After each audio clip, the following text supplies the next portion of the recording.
안녕하세요. 부동산을 이야기하는 정달빛입니다. 여러분은 내년도 집값에 대해서 어떻게 전망하시는가요? 분명히 호불호가 갈릴 것입니다. 아무도 미래를 예측하기는 어려우니까요. 그래도 우리는 미래를 전망해봐야 하지 않을까요? 주택산업연구원에서 전망한 내용을 참고하셔서 나만의 노하우로 예측을 해보는 것이 어떨까요? 정답은 없으니까요. 주택산업연구원에서는 내년 서울 집값과 전셋값이 올해인 2024년보다 1.7% 오를 것이라는 전망을 했습니다. 주택시장을 안정화하기 위해 금융 규제를 완화하고 3기 신도시 공급도 서둘러야 한다는 지적도 제기가 되었는데요. 결론부터 말씀드리자면 서울과 수도권은 집값이 상승하고 지방은 약세를 띠는 주택시장 양극화가 심해졌다고 분석을 했습니다. 상승폭은 서울은 1.7%, 수도권은 0.8%, 지방은 마이너스 1.4%로 추정했으며 집값 하락 요인 경기 침체, 대출 규제 등보다 집값 상승 요인 금리 인하, 청년 인구 증가 등이 더 크게 작용할 것이라고 설명을 했습니다. 시기별로는 2025년 34월까지는 주택시장이 약세를 보이고 5, 6월 이후 강세로 돌아서는 상저하고 양상을 띌 가능성이 크다고 했습니다.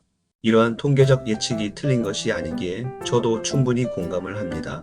저는 심리적 예측으로는 거시적 측면에서 진행될 여러 가지 난제 중에서 트럼프 행정부 2기 출범과 무역 관세, 법인세 감세 정책, 원달러 환율 등 러시아 우크라이나 전쟁 종식, 이스라엘 하마스 간 전쟁 휴전 등 굴진한 상황들이 해소가 되는 시점에서 재판단을 해야 한다고 생각을 합니다. 미시적 측면에서 우리나라는 현재 7중고에 시달리고 있습니다. 고금리, 고환율, 고물가, 중국의 저가 공세, 수출의 리스크, 인력난, 거기에 정치적 혼란까지 풀어야 할 숙제가 너무나 많습니다. 따라서 집값이 상승하기보다는 집값이 하락할 것으로 판단하고 있습니다.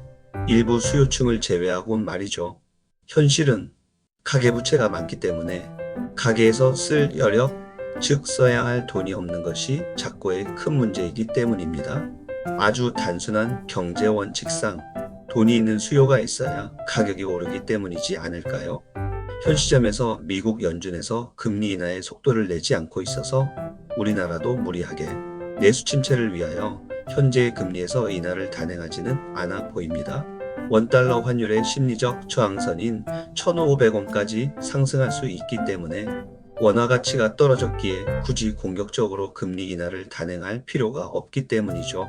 따라서 거시적인 측면과 병행해서 미시적인 측면을 잘 조합하는 타이밍과 시그널이 분명히 올 것입니다. 우리는 그런 기회를 계속 예의주시하고 있는 상황에서 기회를 잡아야 하지 않을까 싶습니다. 기회라는 것은 눈에 보이지 않게 다가오기 때문입니다.